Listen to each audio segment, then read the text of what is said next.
Davi não começou sua vida como guerreiro, nem como herói, muito menos como rei. Ele começou como um simples pastor de ovelhas, cuidando dos rebanhos de seu pai, longe dos olhos das pessoas, mas bem diante dos olhos de Deus.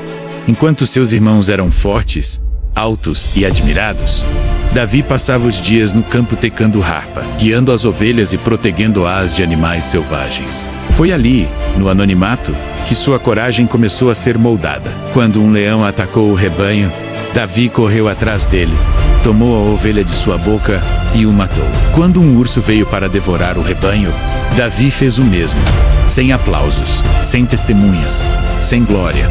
Só ele, Deus e as ovelhas. Mas é assim que Deus prepara os seus. Longe dos holofotes. Enquanto isso, em outra parte de Israel, o profeta Samuel estava inconformado porque Saul havia desobedecido a Deus. Então o Senhor disse ao profeta: levante-se, eu já escolhi outro rei. Vá à casa de Jessé. Samuel foi até Belém. Jessé apresentou seus filhos, um por um. Eram homens fortes, altos, preparados para a guerra. Samuel olhou para Eliabe, o mais velho, e pensou: com certeza este. Mas Deus respondeu ao profeta: não olhe para a aparência, o homem vê o exterior, mas eu vejo o coração depois de todos os filhos passarem. Samuel perguntou: Jessé, acabaram-se os jovens? E Jessé respondeu quase despreocupado: falta o menor, mas ele está com as ovelhas. Como se dissesse: não vale a pena chamar. Mas Samuel disse: mande buscá-lo. Quando Davi entrou, sujou do campo, com cheiro de ovelhas. Samuel sentiu a presença de Deus. E o Senhor disse: é este, ali mesmo, no meio da sala. O profeta derramou o azeite sobre a cabeça de Davi e ungiu o rei, o menor da casa, o esquecido, o improvável. Mas o escolhido. Passou o tempo, e Israel entrou em guerra contra os filisteus. Entre eles, havia um gigante chamado Golias, que por 40 dias insultava o exército de Israel e desafiava qualquer homem a enfrentá-lo. Mas ninguém ousava. Até que um dia, Davi foi enviado apenas para levar comida a seus irmãos. Quando ele chegou ao campo e ouviu o gigante gritando, algo acendeu dentro dele. Quem é esse que ousa insultar o Deus vivo? Davi, perguntou indignado.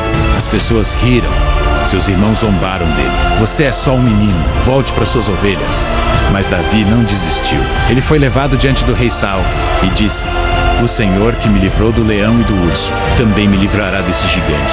Saul tentou colocar sua armadura em Davi, mas era pesada demais. Davi recusou.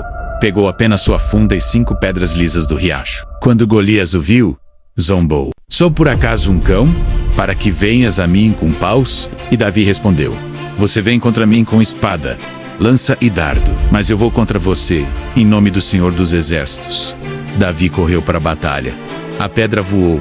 O gigante caiu. Um silêncio tomou o campo. O improvável venceu o impossível. E naquele dia, todos souberam que Deus não precisa de tamanho, força ou aparência, apenas de um coração disponível. Com essa vitória, Davi se tornou conhecido por todo o povo. As mulheres cantavam: Saul matou milhares, mas Davi, dezenas de milhares.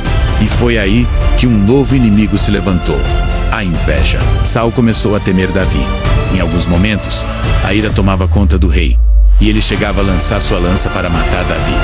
Mesmo sendo fiel, corajoso e honesto, Davi precisou fugir. Ele deixou sua casa, seus amigos e sua vida para trás.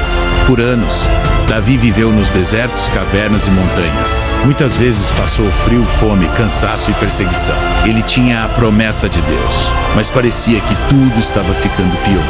Mas é na caverna que Deus trabalha caráter. É no aperto que ele molda o coração. E mesmo perseguido, Davi nunca levantou a mão contra Saul. Em 2 ocasiões ele teve a chance de matar o rei, mas disse: não tocarei no ungido do Senhor.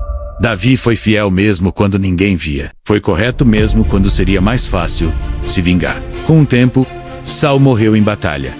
E finalmente Davi foi proclamado rei de Israel. O menino pastor se tornou o maior governante da história da nação. Ele unificou Israel, venceu guerras, escreveu salmos, trouxe a arca de Deus para Jerusalém e deixou um legado tão grande que até hoje seu nome é lembrado. Mas acima de tudo, Davi foi chamado por Deus de um homem segundo o meu coração. Não porque foi perfeito. Ele errou, caiu e corou, mas porque sempre se arrependeu, sempre voltou ao Senhor e sempre amou a Deus acima de tudo. A história de Davi nos lembra que Deus não escolhe os mais fortes, os mais famosos ou os mais preparados. Ele escolhe os dispostos. Ele tira do pasto, coloca no processo e no tempo certo, coloca no trono. E essa história tocou você. Curte e segue para mais. Que Deus abençoe você e sua família.